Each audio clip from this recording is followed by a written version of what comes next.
Atau ada makanan-makanan juga yang bisa mencetuskan.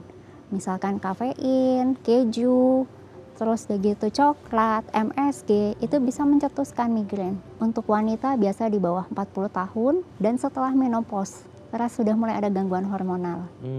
Dan untuk cewek atau cowok, cewek lebih sering terkena. Saat kita melihat cahaya ataupun suara yang berisik, itu kan ada impuls masuk ke otak. Iya. Saat otak memproses, otaknya ini sudah lebih sensitif. Dia kayak agak konslet. Jadi responnya, Otaknya konslet, dia bisa responnya ini dia lebih berlebihan.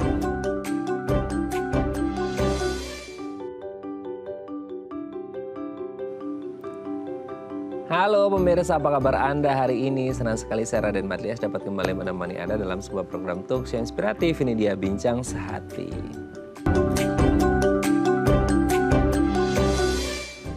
Kebetulan ini masih tanggal muda, tapi mungkin ada dari Anda yang kepalanya aduh pusing, sakit kepala gitu ya. Tapi ini lebih identik ke salah satu bagian di kepala Anda. Nah ini ya, kalau kita ngomongin sakit kepala aja udah kadang-kadang kita udah nggak bisa ngomong. Apalagi kalau ini lebih spesifiknya ke salah satu bagian kepala dan itu nyerinya Masya Allah gitu ya. Itu sangat-sangat menyakitkan. Kalau sakit kepala menyeluruh memang sakit. Tapi ketika dia fokus di satu titik aja atau satu bagian aja, itu justru kerasanya kita lebih fokus ke sakitnya. Jadi kerasanya kayak lebih menyeramkan aja gitu daripada sakit kepala secara menyeluruh. Nah kalau Anda pernah mengalami hal seperti ini, bisa jadi Anda mengalami yang namanya migrain. Terus apa sih bedanya migrain mungkin ya dengan sakit kepala atau pusing yang sering kita dengar gitu ya. Kenapa kok bisa di satu sisi aja? Makanya hari ini kita akan membahas dan mengupas tuntas seputar apa itu migrain dan gimana cara mengatasinya. Tapi sebelum bahas itu kita akan bahas terlebih dahulu beberapa mitos atau fakta seputar fungsi otak kita. Karena kalau kita ngomongin tentang migrain ada di kepala gitu ya. Nah kepala kan dalamnya adalah otak. Kita akan bahas terlebih dahulu mitos atau fakta seputar fungsi otak bersama dengan Dr. Fani Mayasari SPN, dokter spesialis neurologi dari Rumah Sakit Cinta Kasih Seci Cengkareng, Jakarta Barat. Selamat pagi Dr. Fani, apa kabar? Halo, pagi, baik Mas Raden. Sehat ya dok ya? Sehat. Dr. Fani ini pasti sangat menyenangkan ya, karena namanya Fani. Oke, dok hari ini kita akan membahas seputar migrain ya. Semoga kita hari ini nggak mengalami migrain ya dok ya. Oke dok, sebelum bahas itu kita bahas mitos fakta seputar otak dok. Yang pertama adalah menonton video berdurasi pendek buruk untuk kesehatan otak. Gimana dok ya? Sekarang itu kan zamannya medsos itu media sosial dipenuhi dengan video-video berdurasi pendek ya, shorts, reels dan lain sebagainya. Itu kan rata-rata berdurasi pendek karena orang bisa kayak scroll dengan mudahnya. Apalagi sekarang kan layarnya udah vertikal kan gitu. Terus hubungannya sama memperburuk kesehatan otak gimana dok ya? Kayak lah ini kan kegiatan kita sehari-hari dok, kayak berapa detik skip. Biasanya tuh orang kalau ada surveinya, penelitiannya itu kurang lebih less than 3 seconds gitu. Kayak mereka untuk pay attention di screen-nya terus kemudian skip. Berarti kayak otak kakak distract gara-gara durasi yang pendek itu atau gimana sih dok? Iya betul loh Mas. Waduh. Jadi sebenarnya kalau kita sering nonton short, itu kita tidak bisa menyimpan memori. Semua impuls yang masuk, baru masuk ke otak, belum disimpan, sudah hilang lagi. Sehingga akan menyebabkan gangguan atensi nantinya. Jadi itu fakta loh Mas. Oh, ini berasa kayak nonton film Finding Nemo si Dory ya, short term memory loss ya. Jadi kayak dia benar-benar nggak bisa mengingat apa yang baru saja terjadi, padahal itu baru saja terjadi gitu ya. Betul. Oh, itu gini, kan mungkin yang video-video berdurasi pendek ini kan baru ngetren beberapa tahun belakangan ini gitu ya dok ya. Itu efeknya ketika kita nonton itu setiap hari, ya mungkin setiap hari lah ya, orang pasti nonton setiap hari aja, screen time-nya udah berapa jam sehari gitu ya. Itu bisa langsung efek atau dia long term-nya sih dok? Setelah long term, itu akan mempunyai efek yang kurang baik Mas. Jadi kalau awal-awal, apalagi sekarang banyak anak kecil sudah mulai nonton, nah itu mereka tidak bisa menyimpan memori dengan baik. Jadi jangka panjang di sekolah pun ada gangguan untuk fokus. Dan untuk usia dewasa, aktif seperti kita, di kantor performanya bisa juga makin turun. Itu gimana sih dok? Maksudnya ketika yang mengganggu atensinya itu gara-gara terlalu banyak informasi yang muncul sehingga akhirnya nggak fokus ke skip atau sebenarnya otak nggak bisa ngebedain mana yang jadi atensi kita, mana yang enggak, atau gimana sih sebenarnya? Jadi kalau misalkan dia short kan hanya beberapa detik, banyak sekali impuls yang masuk. Betul. otak kita mau memprosesnya pun butuh waktu. Jadi kalau kita kayak belajar matematika, kan kita harus mengetahui apa sih konsepnya, lalu kita simpan di otak kita. Lalu ada recall, dipanggil lagi. Tetapi kalau misalkan ini sangat banyak impuls masuk dalam beberapa detik, otak bingung mau nyimpan yang mana. Jadi kita hanya akan tahu sebagai superficialnya saja. Nanti kalau ditanya lagi sepertinya akan sulit untuk di-recall. Jadi selama ini mungkin kita pikir, cuma main medsos aja nggak bakal ngefek. Ternyata sedikit banyak ke depan apalagi long termnya bisa berefek ke atensi kita ya. Betul. Kayaknya abis ini masih tetap nonton nggak ya? Atau tetap ditontonin dulu sampai selesai gitu kali ya dok ya? Oke, kita lanjut yang kedua ya. Kecerdasan anak katanya itu turunan dari gen ibu. Jadi kalau ada ibunya juara olimpiade matematika, anaknya bisa juara olimpiade juga. Maksudnya kecerdasannya, tingkat intelijensinya itu nurun dari ibu atau tidak ada hubungannya sama ibu, bisa jadi ayah atau gabungan atau gimana? Jadi memang ada penelitian, gen X itu sangat penting untuk emosional dan inteligensi kita.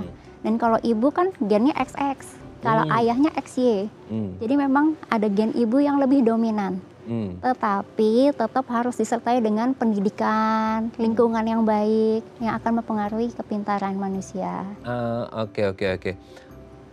Berarti ini bisa diindikasikan gini gak sih dok? Maksudnya ibu itu punya gen yang lebih dominan berarti untuk anaknya, dan itu bergantung pada jenis kelamin anaknya juga nggak sih? Kan biasanya kalau di luar kecerdasan ya dok ya, biasanya kemiripan tuh ya, kemiripan itu kalau ayah biasanya mirip ke anak, anak perempuan maksudnya, terus kemudian ibu anak cowok.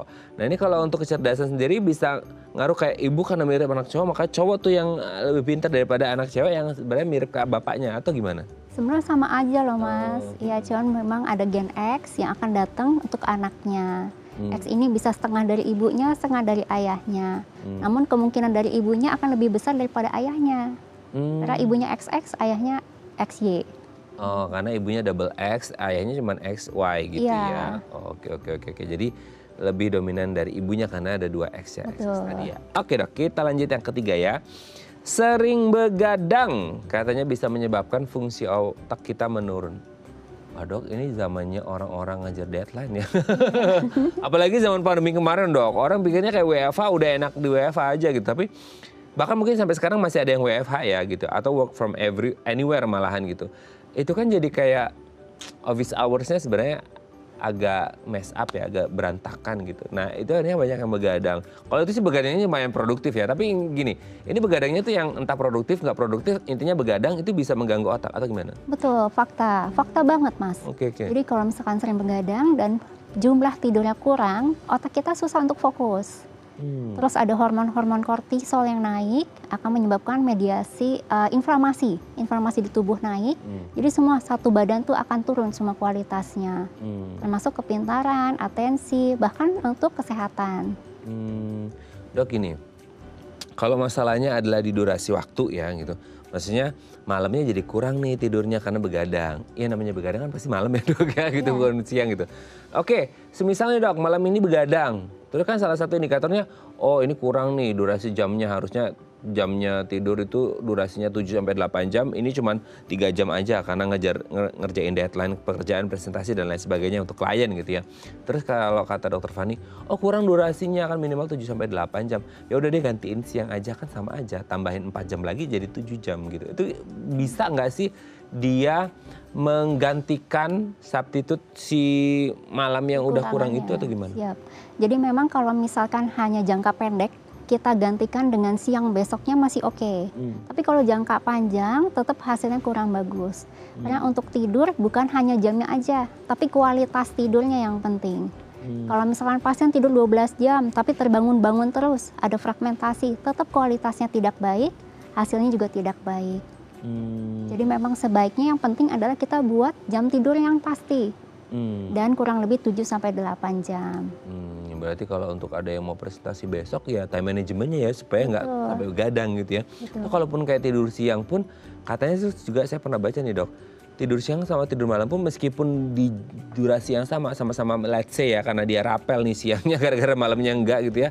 4 jam tidur siang sama 4 jam tidur malam tuh katanya beda karena katanya kayaknya otak itu kalau siang itu tetap dia aktif bahwa ini siang dan ini waktunya untuk produktif gitu. Betul, karena ada irama sirkadian. Ya. Nah, itu yang harus kita jaga. Kalau bisa polanya sama, nanti kita harus, misalnya nih kurang tidur, besoknya kita bablas tidur. Setelah 3 hari polanya harus normal lagi. Tapi kalau setelah 3 hari terus-terusan kurang baik pola tidurnya, dia akan berjangka panjang kurang baik ke otak kita. Untuk kognisi, untuk kesehatan tubuh, semua organ tubuh kita juga akan turun fungsinya. Oke. Jadi jangan begadang lah ya. Pokoknya Betul. intinya sesuaikan jam tidur Anda dengan pola kerja. Gitu ya, Dok. Oke, kita lanjut yang keempat. Ukuran otak katanya pengaruhi tingkat kecerdasan. Emang ada maksudnya otak gede, jadi tambah pinter, otak kecil nggak pinter atau gimana nih, Dok? Jadi bukan otaknya yang penting, Mas, tapi adalah sel-sel di dalamnya. Jadi otak kita itu sebenarnya dia cuman kayak alat komputer, di dalamnya banyak banget kabel. Yang penting adalah kabel-kabel di dalamnya. Semakin banyak hubungan antara kabel, semakin pintar. Tapi kalau misalkan komputernya doang yang besar, otaknya yang besar, kabelnya tidak baik, sama aja. Jadi bukan ukurannya, Mas.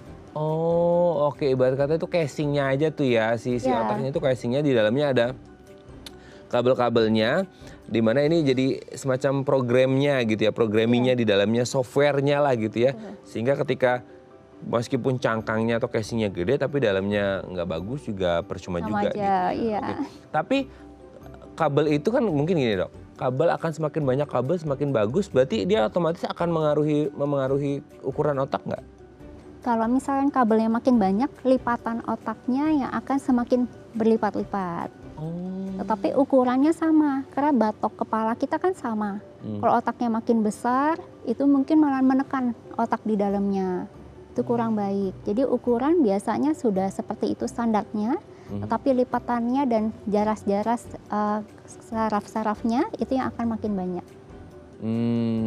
Oke ya. Jadi bukan ukurannya, tapi quote and quote kayak kabel-kabel di dalamnya untuk memprogram apa aja yang bisa kita cerna dalam kehidupan dan belajar gitu ya. Jadi ini pengaruhnya ke tingkat kecerdasan seseorang. Oke, Dok. Kita lanjut yang terakhir ya. Media sosial katanya bikin kecanduan, adiksi, addicted.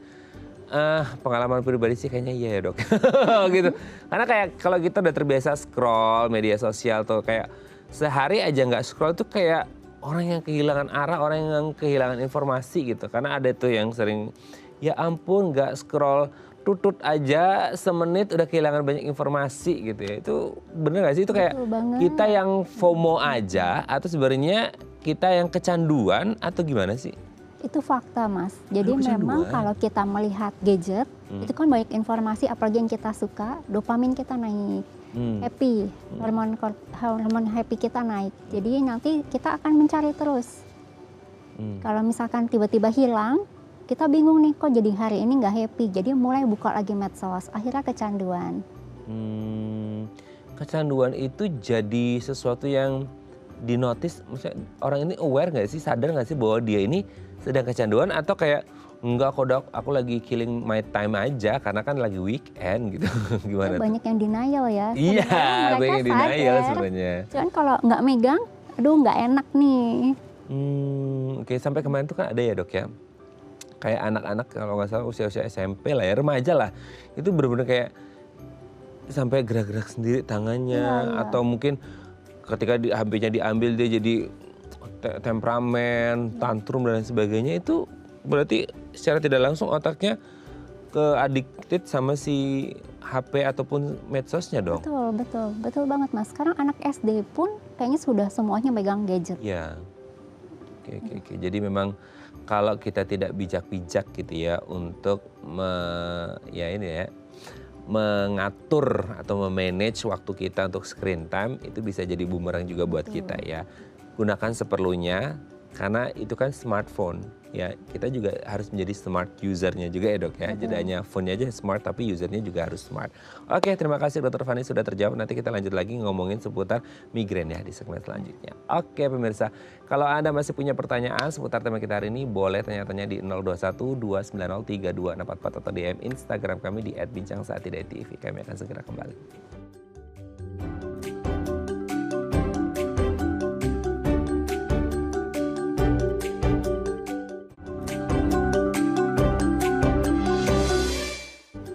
Baik, karena masih bersama kami di Bincang Sehati dan kita masih membahas tema kita hari ini seputar migrain. Gimana sih cara mengatasinya? Kalau Anda punya pertanyaan seputar tema kita hari ini boleh tanya-tanya di 021 290 32644 atau DM Instagram kami di @bincang_sehati.tv. Kita masih bersama dengan Dr. Fani Mayasari SPN, dokter spesialis neurologi dari Rumah Sakit Cinta Kasih Seci Cengkareng, Jakarta Barat. Oke, Dr. Fani, kita lanjut ngomongin seputar migrain. Selama ini mungkin kita sering ya mendengar istilah migrain. Cuman mungkin orang tuh gini dok, ada orang-orang yang mungkin termasuk saya mungkin ya. Jadi kayak kita tuh kadang-kadang kalau apalanya ngenyut, nggak enak, ya udah kita sebutnya either sakit kepala ataupun pusing gitu. Kayak jarang, mungkin ada yang nyebut, tapi kayak jarang banget kayak, aduh aku migrain gitu. Kayak sakit kepala nih gitu ya. Mungkin ada yang bilang aku migrain gitu, tapi kayak aku sakit kepala nih gitu. Nah sebenarnya migrain itu apa? Dan mungkin kalau ada bisa itu dibedakan antara kayak sakit kepala itu apa dan pusing itu apa, sehingga ini jadi terminologi atau istilah yang kadang-kadang orang salah pakai gitu dok. Iya Mas, jadi nyeri kepala itu biasanya kita bedakan bentuknya.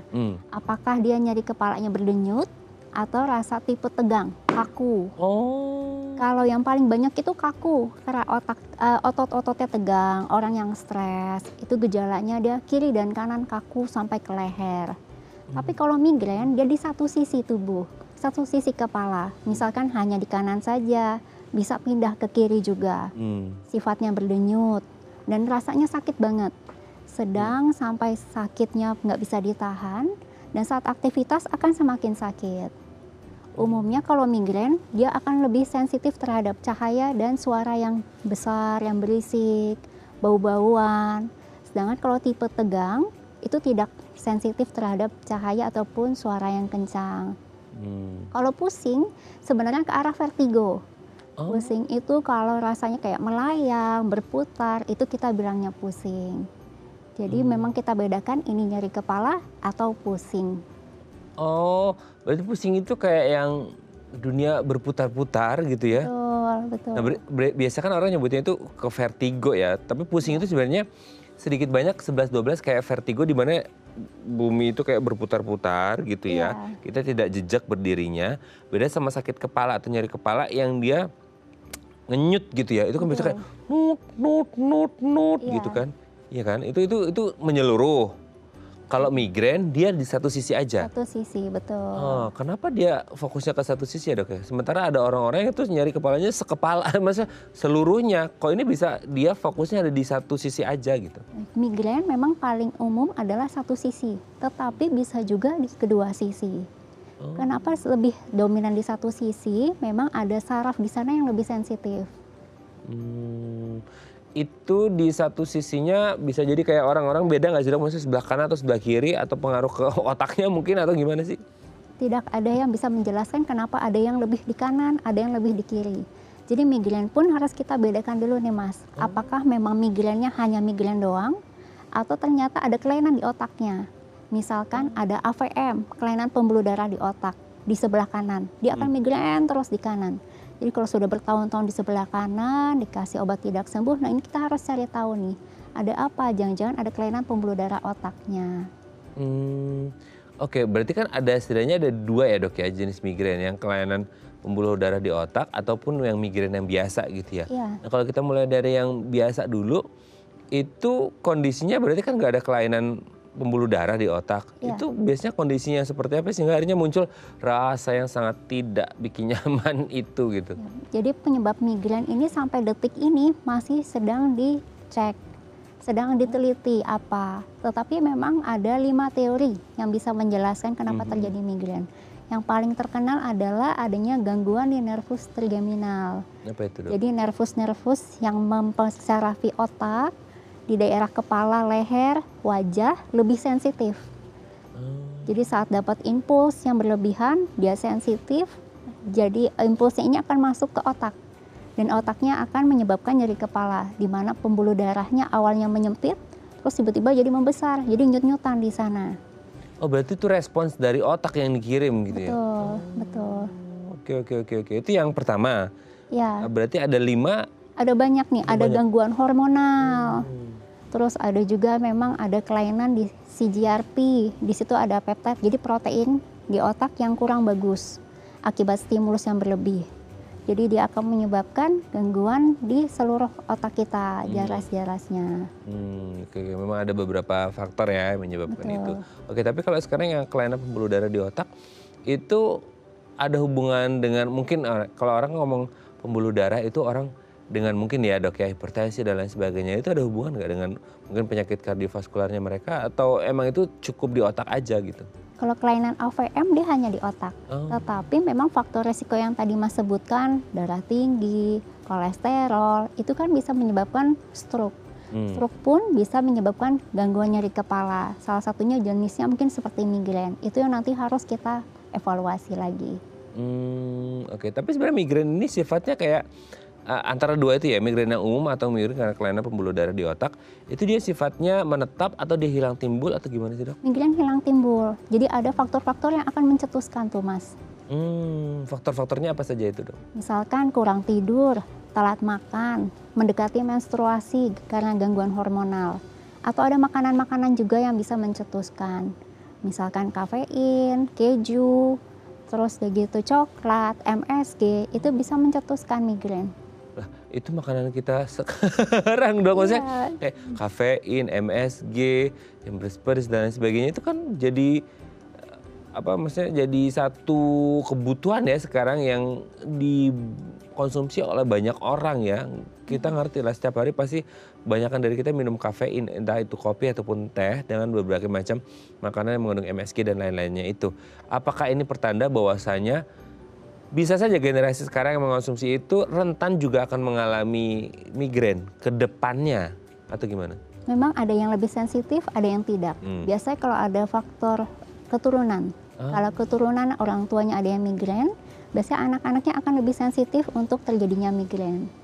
Tetapi ada juga yang sudah minum kopi bertahun-tahun, dia aman-aman saja. Aman-aman saja ya. Iya. Oke, jadi memang mungkin ini akan berbeda setiap orang, setiap individu, respon tubuh mereka terhadap kafein dan berbagai hal lainnya seperti MSG ya. Oke, nanti kita lanjut lagi ya.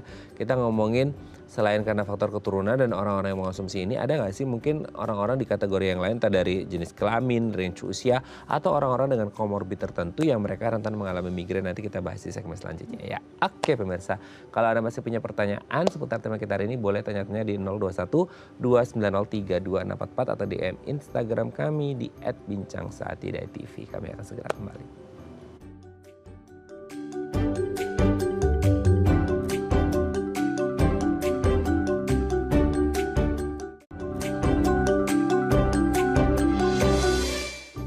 Baik, Anda masih bersama kami di Bincang Sehati dan kita masih membahas tema kita hari ini seputar gimana sih cara yang tepat untuk menangani migrain. Kalau Anda punya pertanyaan seputar tema kita hari ini, boleh tanya-tanya di 021 290 3244 atau DM Instagram kami di @bincangsaatidai.tv. Kita masih bersama dengan Dr. Fani Mayasari SPN, dokter spesialis neurologi dari Rumah Sakit Cinta Kasih Seci Cengkareng, Jakarta Barat. Oke, Dr. Fani, kita lanjut lagi.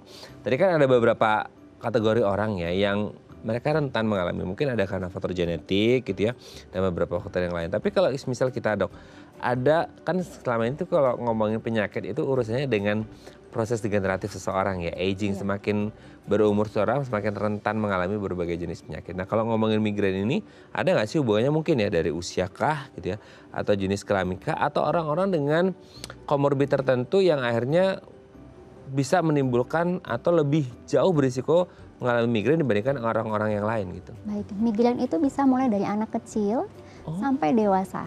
Anak kecil bisa migrain ya? Bisa, tetapi memang dominannya adalah waktu dewasa muda. Untuk wanita biasa di bawah 40 tahun dan setelah menopause, karena sudah mulai ada gangguan hormonal. Dan untuk cewek atau cowok, cewek lebih sering terkena. Kenapa itu dok? Hormonnya sering nggak stabil waktu dekat menstruasi. Seperti itu. Oh itu makanya tuh banyak cewek yang let's say mungkin ya, ini bukan mengeneralisir sih, maksudnya agak uring-uringan menjelang menstruasi karena mungkin ya tadi hormonal changesnya itu sama mungkin ada kerasa migrain juga di kepalanya, jadi kerasanya nggak enak gitu ya dok ya? Bisa seperti itu. Jadi gangguan hormon pun menyebabkan moodnya udah nggak stabil. Yes. Dan saat mau mens, hormon nggak stabil bisa mencetuskan migrain juga pada pasien-pasien yang memang ada dia memang cenderung mempunyai migrain. Jadi biasanya migrain itu kan ada 4 fase nih Mas. Oh iya. Fase pertama adalah fase prodromal, sebelum terjadinya migrain. Biasanya beberapa hari sebelumnya udah mulai tuh, udah uring-uringan, atau makannya jadi banyak banget, atau jadi nggak mau makan. Oh gitu. Itu kan seperti sama kayak orang mau mens. Itu juga sudah premenstrual PMS, dia kan juga udah mulai kayak gitu uring-uringan. Karena faktor hormon. Hormonal. Oke. Terus yang kedua adalah fase aura. Di sini ada tanda, sementara gue mau migrain nih. Jadi ada orang-orang yang mempunyai aura, dia ada tandanya.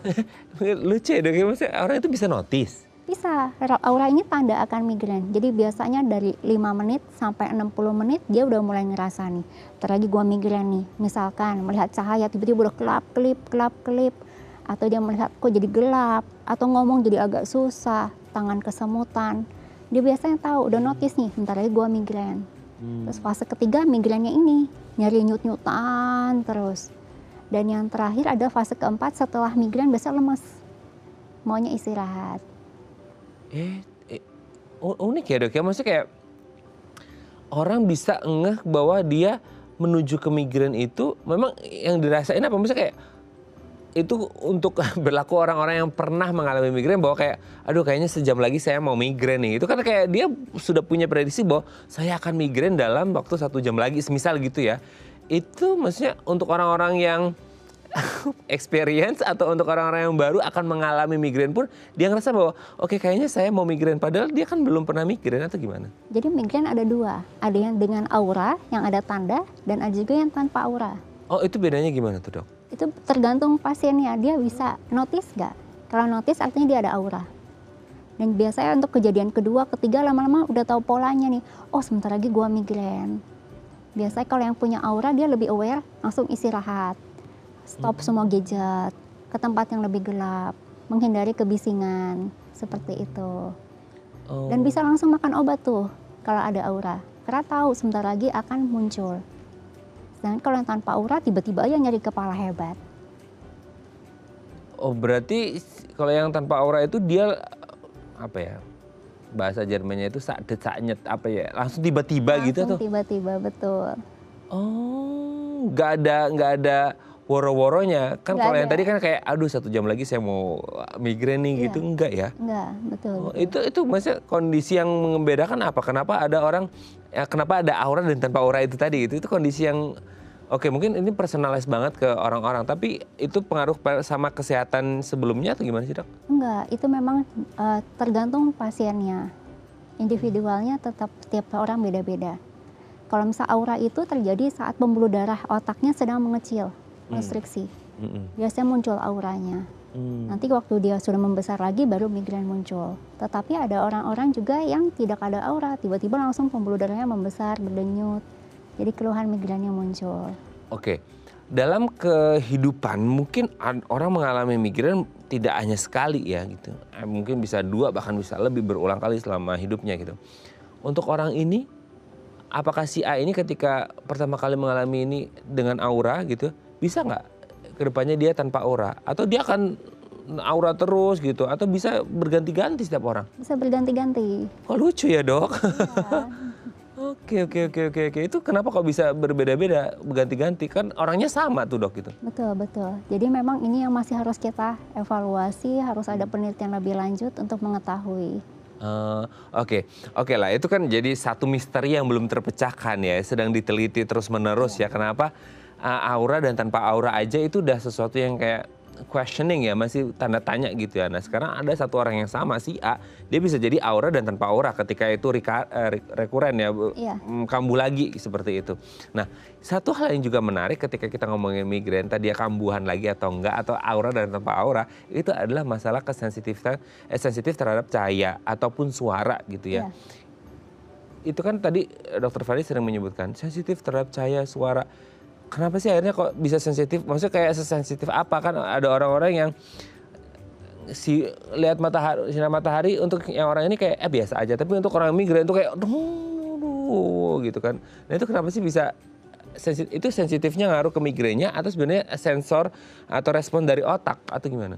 Jadi kalau saat kita melihat cahaya ataupun suara yang berisik, itu kan ada impuls masuk ke otak. Ah, iya. Saat otak memproses, otaknya ini sudah lebih sensitif. Dia kayak agak konslet. Jadi Otaknya konslet, dia bisa ya? responnya ini dia lebih berlebihan.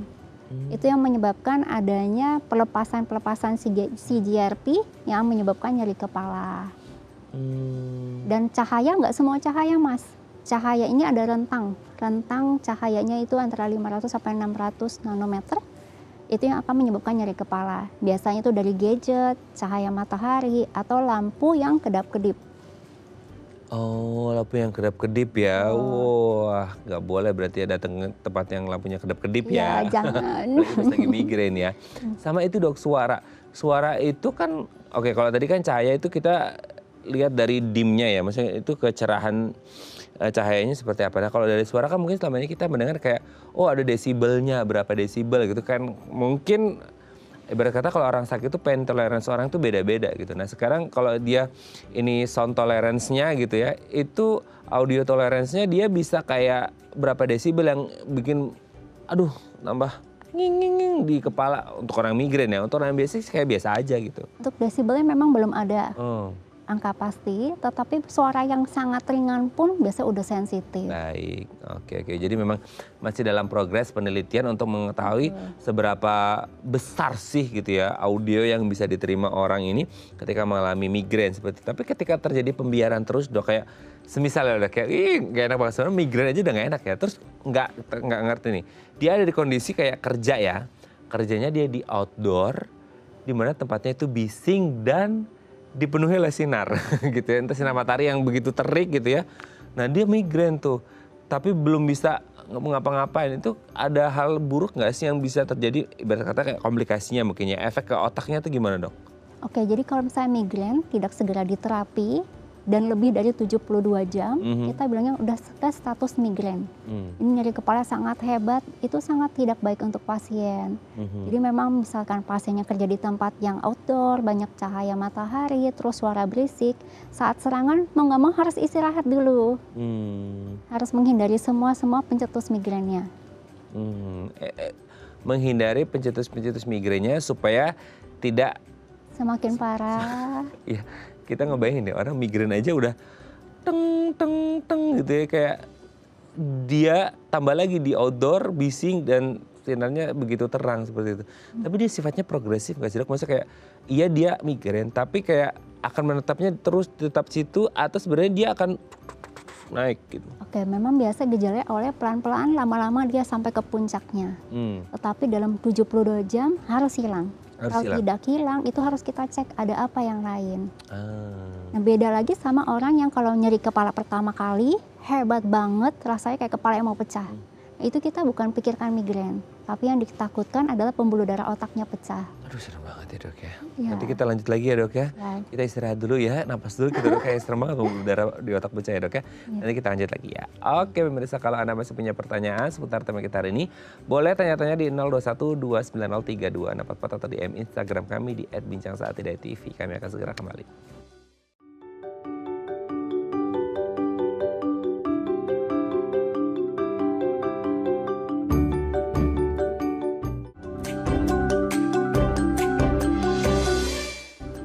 Baik, Anda masih bersama kami di Bincang Saat Ini dan kita masih membahas sama kita hari ini seputar gimana sih cara yang tepat untuk mengatasi migrain. Kalau Anda masih punya pertanyaan, boleh loh tanya-tanya di 0212903244 atau DM Instagram kami di @bincangsaatidai.tv. Kita masih bersama dengan Dr. Fani Mayasari SPN, dokter spesialis neurologi dari Rumah Sakit Cinta Kasih Seci Cengkareng, Jakarta Barat. Oke, Dokter Fani, kita lanjut lagi.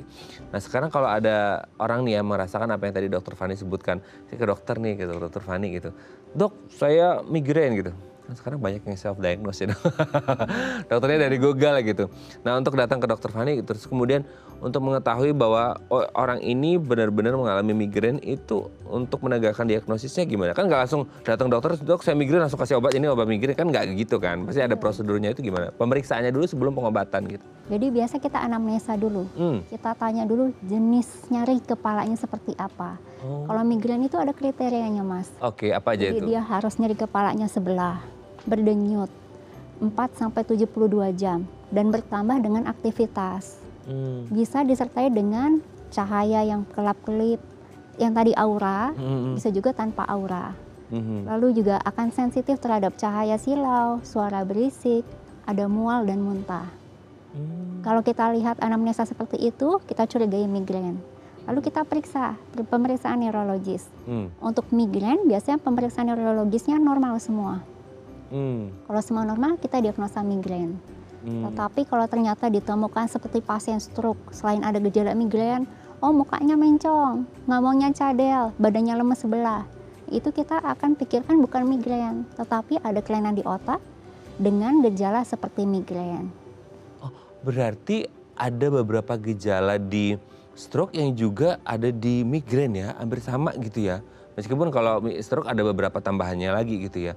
Oke, kalau migrain nyeri kepalanya, tetapi kalau ada gejala klinis stroke, itu artinya kita harus pikirkan penyebab migrainnya mungkin ada sesuatu di otak. Oh, tapi dengan beberapa gejala tadi ketika anamnesis itu harus semuanya ada atau beberapa aja ketika udah masuk situ ini bisa langsung ke selanjutnya ditetapkan sebagai migrain gitu? Kalau ada 2 dari 4 sudah kita bilangnya migrain. Oh, oke. Tapi ada juga yang sampai semuanya dong? Ada. Gimana ya Dok, rasanya itu gak enak banget pasti ya gitu ya. Nah setelah itu apa tindakan selanjutnya? Kalau misalkan memang pasien migrain, kita akan kasih obat. Ada 2 jenis obat pertama kali. Ada yang abortif, artinya saat serangan kita kasih obat tersebut. Ada yang preventif, untuk pasien-pasien yang sudah sering migrain, sudah kronis, 15 hari nyeri kepala terus. Kita kasih obat preventif untuk mencegah supaya nggak kumat lagi. Untuk yang sedang sakit-sakitnya tuh Dok ya, itu pasti nggak enak kan, udah nyeri gitu ya, terus kemudian silau nggak bisa, dengar suara nggak bisa, itu kemudian minum obat, obatnya apa? Maksudnya minum atau gimana? Jenis obatnya biasanya yang paling gampang adalah kita boleh dengan paracetamol ataupun ibuprofen. Juga untuk mual muntah kita bisa kasih obat mual domperidon atau metoclopramid. Namun kalau pakai ini nggak mempan, kita baru mulai kasih obat golongan triptan ataupun ergot. Nggak mempan itu karena biasanya kenapa Dok? Kok mungkin ada orang-orang yang dengan paracetamol, ibuprofen itu berhasil gitu. Tapi mungkin ada orang-orang yang kayak nggak mempan, ini badak banget sih migrainnya gitu. Itu biasanya kenapa ya? Karena memang ada yang lebih sensitif, ada yang mungkin yang pertama kali kejadian makan obat dia akan lebih bisa diatasi dengan obat-obatan yang kita sebutkan tadi. Tapi kalau pasien yang sudah kronis, sudah bertahun-tahun, biasanya nggak mempan.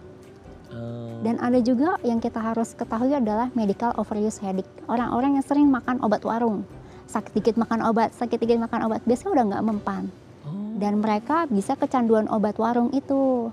Kalau nggak makan obat, migrainnya kumat.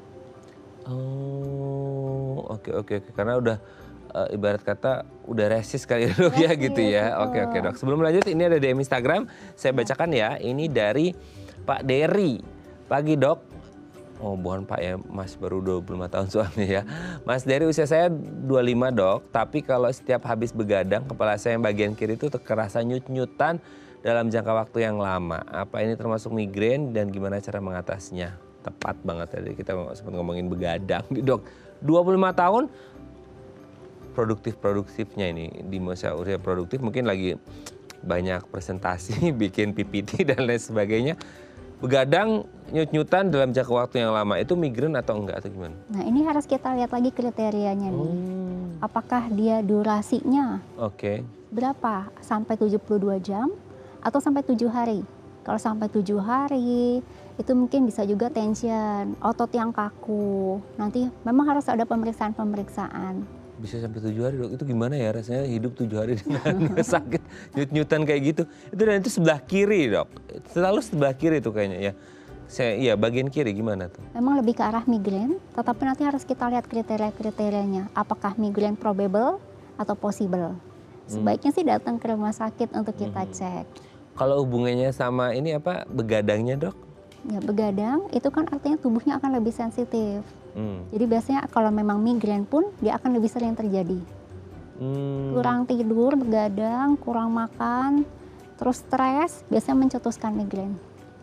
Padahal sebenarnya usia Mas Dery ini kan masih 25 Dok ya. Maksudnya dalam artian kalau kita ngomongin proses tumbuh kembang seseorang 25 itu kan masih seger-segernya, masih fit-fitnya gitu. Itu pun bisa mengalami ini ya. Bisa. Nah, harus kita tanya migrainnya ini, masa kumatnya ini apakah karena stres? Kan biasanya usia produktif stresnya makin tinggi. Pengaruh juga ya? Pengaruh. Maksudnya migrain itu stres gara-gara bukan overthinking, maksudnya kayak otaknya kayak diporsir gitu untuk mikir begadang buat siapin presentasi dan lain sebagainya, atau karena stres aja gitu? Jadi dua-duanya bisa nih. Ah. Pasiennya mungkin masnya banyak pikiran pekerjaan, bikin stres, jadi migrainnya kumat. Migrainnya juga menyebabkan stres, kok sakitnya nggak sembuh-sembuh. Jadi mereka saling berhubungan dan nggak selesai-selesai kalau nggak diobati. Ibarat kata kayak telur sama ayam mana duluan ya. Iya. Jadi ininya stres karena pekerjaan, ini stresnya karena pikiran, ya, muter aja terus. Ya salam, itu sambil nahan sakit nyerinya lagi ya dok. Oke, semoga ini bisa menjawab pertanyaan Mas Dery dan segera ke dokter aja ya Mas Dery untuk menemukan solusi terbaiknya. Kan nggak enak ya dok ya, hidup, bekerja, beraktivitas dengan sakit kepala atau nyeri kepala itu sangat tidak enak. Apalagi ini sebelah kiri, berarti ini memang tanda-tanda menuju ke migrain. Oke, terima kasih Mas Dery, sehat selalu. Oke dok, nanti kita lanjut lagi di segmen terakhir ya. Oke pemirsa, kami akan kembali saat lagi, tetap bersama kami di Bincang Sati.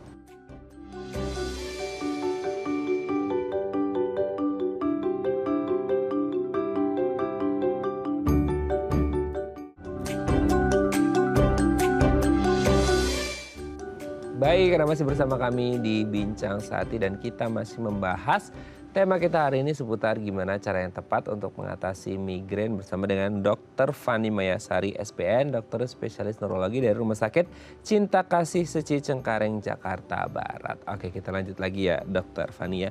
Dok, itu kan tadi ada beberapa ya pengobatan lah ya untuk yang paracetamol, ibuprofen, kalau emang nggak nendang lagi gara-gara obat warung gitu ya, akan ditambah lagi dosisnya ke beberapa jenis obat yang lain.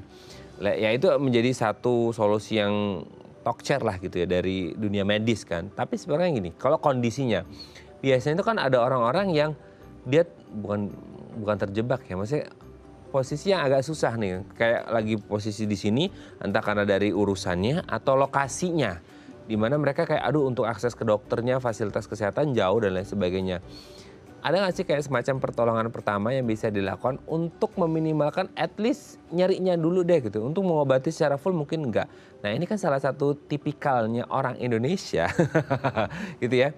Meskipun ini nggak tahu secara medis gitu ya, ada orang mungkin di rumahnya ada minyak yang agak panas-panas gitu ya, kayak saya kan bisa kan, aduh dok belum sempat ke dokter tapi saya harus gini-gini ngerjain ini. Nah bisa nggak sih maksudnya pertolongan pertama itu yang bisa dilakukan apa? Biasa kan kalau di rumah ada minyak yang ada kerasa sensasi panas-panasnya itu kayak untuk nggak tahu cuma mengobati atau cuma mendistraksi aja sih dok, atau gimana tuh? Jadi memang kalau saat serangan yang kita sarankan pertama kali hindari dulu cahaya, lalu hindari suara bising. Setelah itu istirahat, boleh menggunakan mentol, tetapi jangan mencium-cium wangi-wangian yang sangat menyengat. Itu biasanya makin sakit kepala. Oh gitu. Ya, jadi kalau misalkan pasien-pasien migrain di dekatnya ada orang lain yang menggunakan parfum sangat wangi, biasanya dia kumat tuh. Biasa kita sarankan menghindari dulu pencetus-pencetusnya. Kalau kayak minyak angin itu boleh digunakan. Boleh ya, untuk ya darurat dulu ya sementara, sebelum. betul. Oke. Nah itu sebenarnya dok, kadang-kadang saya jadi kepikiran, tadi udah sempat saya mention sih, itu sebenarnya mengobati atau mendistraksi pain-nya, nyerinya sih atau gimana? Itu hanya distraksi, karena kan kelainannya di otak, jadi tidak menyembuhkan, tetapi distraksi. Distraksinya aja. Betul. Ya.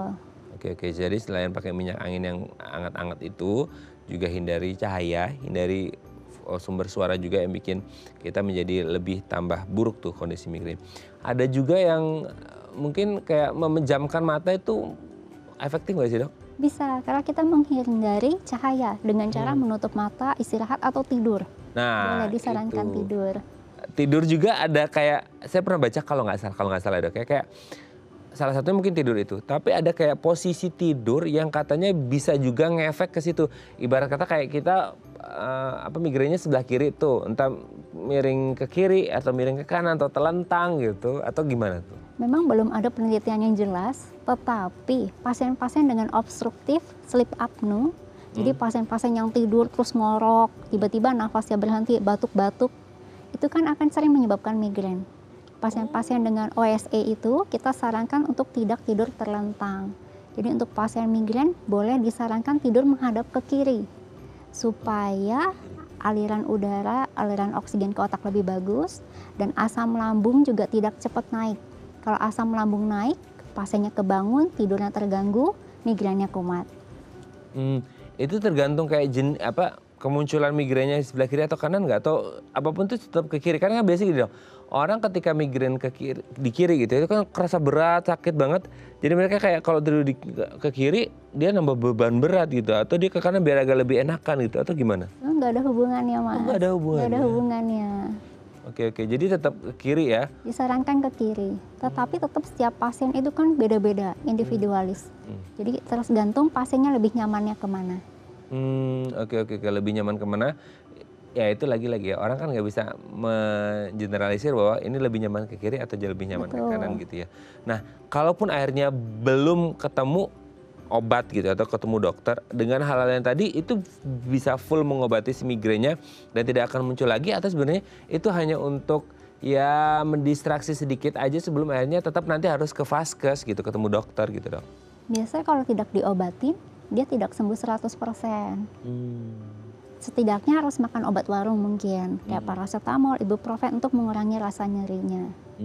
Tapi kemungkinan untuk muncul lagi berarti akan ada terus dong? Ada, betul. Pencetusnya ini harus kita lihat. Misalkan dia kerjanya di tempat yang berisik, ya dia akan kumat-kumatan terus. Ya kalau dia memang akan kerja di situ terus berarti dia akan, ya namanya rezeki kita ngerti ya dok ya, tapi maksudnya itu akan memicu terus dong terjadinya lagi. Jadi kalau memang lokasi kerjanya nggak bisa diubah, mungkin kita harus kasih obat. Obat untuk abortif menghilangkan nyerinya dan preventif.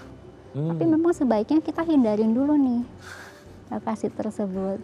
Jadi dilematis ya dok ya, jadi kayak di satu sisi ingin tidak bekerja cari nafkah, tapi satu sisi mungkin ada riwayat migrain yang nggak tahu kapan itu bisa terpicu lagi. Ya ini win-win solutionnya aja dari si orang tersebut untuk mencari solusi terbaik supaya nafkah tetap dapat dan nggak mengalami migrain juga. Oke, terima kasih Dokter Fani. Hari ini kita membahas banyak sekali seputar migrain yang sepertinya ini jadi penyakit dari jutaan manusia ya di seluruh dunia, dan semoga ini menjadi pembelajaran supaya kita bisa tahu menghandle si migrain ini seperti apa. Terima kasih dok, sehat terus, salam untuk keluarga di rumah dan teman-teman di Rumah Sakit Cinta Kasih Seci Cengkareng. Selamat pagi dok. Pagi, terima kasih. Oke pemirsa, itu tadi perbincangan kita dengan Dr. Fani, semoga bermanfaat ya. Dan jangan lupa untuk terus menyaksikan konten-konten inspiratif kami di platform The iPlus. Saya Raden Matias pamit, sampai jumpa dan selamat kembali beraktivitas di hari Kamis yang indah ini.